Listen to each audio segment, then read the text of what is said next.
This video sponsored by BuyMode. இந்த ஆப்பில் நீங்கள் பர்ச்சேஸ் பண்ணக்கூடிய எல்லா விதமான ப்ராடக்ட்ஸும் உங்களுக்கு ரொம்ப மலிவான விலையிலேயே கிடைக்குது. இதில் நிறைய ஆஃபர்ஸ் அண்ட் கூப்பன்ஸ் ப்ரொவைட் பண்ணுறாங்க. ஸோ இதோட லிங்க் உங்களுக்கு டிஸ்கிரிப்ஷனில் கொடுக்குறேன், யூஸ் பண்ணி பாருங்கள். திருச்சியை அதிர வைத்த சம்பவம். மலிவு விலை தங்க கட்டி அரசு அதிகாரி என்று கூறி 40 லட்சம் மோசடி.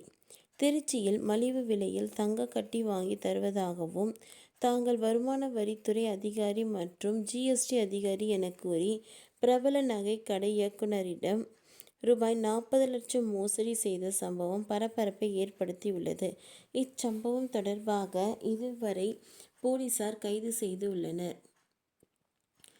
திருச்சி மாவட்டத்தை சேர்ந்தவர் பிரவீன், 38. இவர் பிரபலமான தனியார் நகைக்கடையில் ஒன்றில் இயக்குநராக பணியாற்றி வருகிறார்.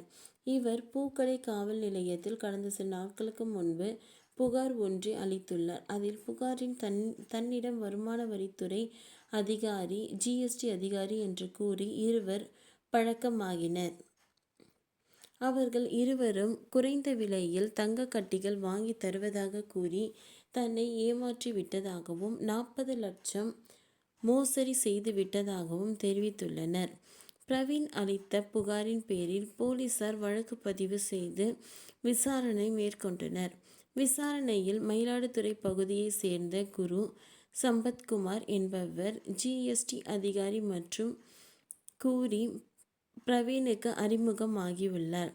அவர் மூலமாக வருமான வரித்துறை அதிகாரி என்று கூறி லட்சுமி நாராயணன் என்பவரும் பின்னர் அறிமுகமாகியுள்ளார். அரசு அதிகாரிகளுக்கான தங்களுக்கு சந்தை விலையில் தங்க பிஸ்கெட்டுகள் வியாபாரம் செய்யும் வியாபாரிகள் சிலரை தெரியும். உங்களுக்கு குறைந்த விலையில் வாங்கி தருகிறோம் என்று கூறியுள்ளனர். இதனை பிரவீனும் நம்பியுள்ளார். இதையடுத்து சென்னை பூக்கடை பகுதியில் உள்ள அவரது நிறுவனத்தில் வைத்து அவர்களிடம் 40 லட்சம் ரூபாய் பணத்தை ரொக்கமாக கொடுத்துள்ளார். இந்நிலையில் 40 லட்சம் ரூபாய் பணத்தை வாங்கி சென்ற இருவரும் அதன் பிறகு பிரவீனை தொடர்பு கொள்ளாமலேயே இருந்தனர். செல்போன் அழைத்தாலும் அழைப்பு எடுக்காமல் துண்டித்து வந்துள்ளனர். தங்க கட்டிகளையும் கொடுக்காமல் அலைக்கழித்து வந்துள்ளனர். இதையடுத்து பிரவீன் நேரடியாக சென்று அவர்களிடம் கேட்டபோது குரு சம்பத்குமாரும் லட்சுமி நாராயணனும் பிரவீனுக்கு கொலை மிரட்டல் விட்டதாக கூறப்படுகிறது. இதைத் தொடர்ந்து நான் பிரவீன் காவல் நிலையத்தில் புகார் அளித்துள்ளார். பிரவீன் அளித்த புகாரின் பேரில் அவர்கள் இருவரையும் காவல்துறையினர் அதிரடியாக கைது செய்தனர். விசாரணைகள் அவர்கள் இருவரும் அரசு அதிகாரிகள் இல்லை என்பதும் பண மோசடி செய்வதற்காக தங்களுக்கு அரசு அதிகாரிகள் போல காட்டிக்கொண்டு பல பேரிடம் மோசடி சம்பவங்களில் ஈடுபட்டதும் தெரிய வந்துள்ளது.